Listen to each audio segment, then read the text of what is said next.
क्या होगा अगर मैं आपसे कहूँ कि स्मार्टफोन, बड़ी बड़ी इमारतें और अंतरिक्ष तक का सफर सिर्फ एक कल्पना होता?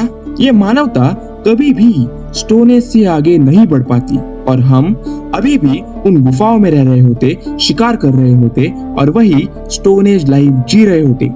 Sounds impossible, right? बट क्या होगा अगर किसी लौकिक मोड़ से मानव सभ्यता बस रुक जाए? No copper age, no stone age and no revolution. बस पीढ़ी दर पीढ़ी लोग अल्प विकसित स्टोन एज का अस्तित्व जी रहे हैं। ये एक दिमाग झुकाने वाले अवधारण है। So let us dive in and explore this thought provoking scenario that what if the stone age period never ended. Stone age human history का सबसे बड़ा और महत्वपूर्ण पीरियड जो अविश्वसनीय 3.4 मिलियन वर्षों तक चला था।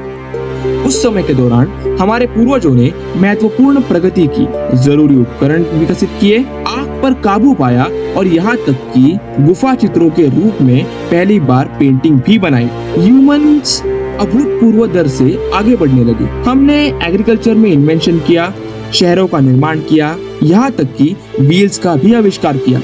लिस्ट बहुत लंबी है। पलक झपकते ही ज्योग्राफिकल पर्सपेक्टिव से हम गुफाओं में रहने से लेकर चंद्रमा पर चलने तक पहुंच गए। लेकिन क्या होगा अगर वह निर्णायक क्षण कभी नहीं आता? What if we just stayed there? कोई बड़ी छलांग नहीं, कोई दुनिया बदलने वाला आविष्कार या खोज नहीं। ये रोंगटे खड़े कर देने वाला विचार है ना? कोई आधुनिक सुख सुविधा नहीं, कोई विशाल शहर नहीं, डेवलप टेक्निक्स नहीं, टेक्नोलॉजी नहीं। और क्या होता अगर हम अभी भी उन्हीं जंगलों में रह रहे होते? नो डाउट ये सोच ढेर सारे सवाल खड़े करती है। क्या हमारी आबादी छोटी और बिखरी हुई रहती? क्या हमें बड़ी अधिक बस्तियां स्थापित करने के तरीके मिलते?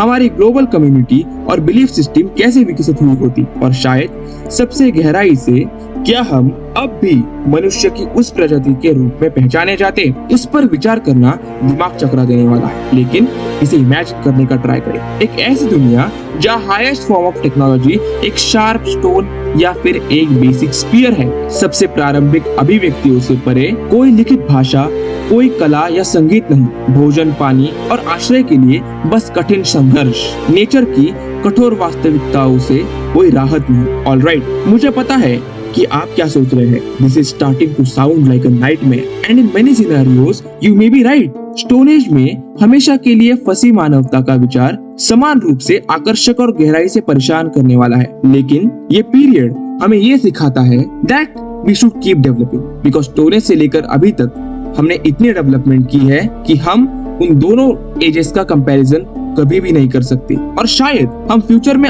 इतनी डेवलपमेंट और करें कि आगे के जनरेशन को अभी का present age stone age generation जैसे लगे। इसीलिए जबकि हम शायद कभी नहीं जान पाएंगे स्टोन एज में रहना वास्तव में कैसा होता, शायद ये विचार एक रिमाइंडर के रूप में काम कर सकता है कि हम कितनी दूर आए हैं। And from here who knows what the future holds. इस विषय पर आपकी क्या राय है कमेंट्स में जरूर बताना। और अगर जानना हो what if British never entered India, then screen पर दिख रही वीडियो पर क्लिक करें। सब्सक्राइब करके वहां जल्दी पहुंच जाना। वही होगी फिर से मुलाकात।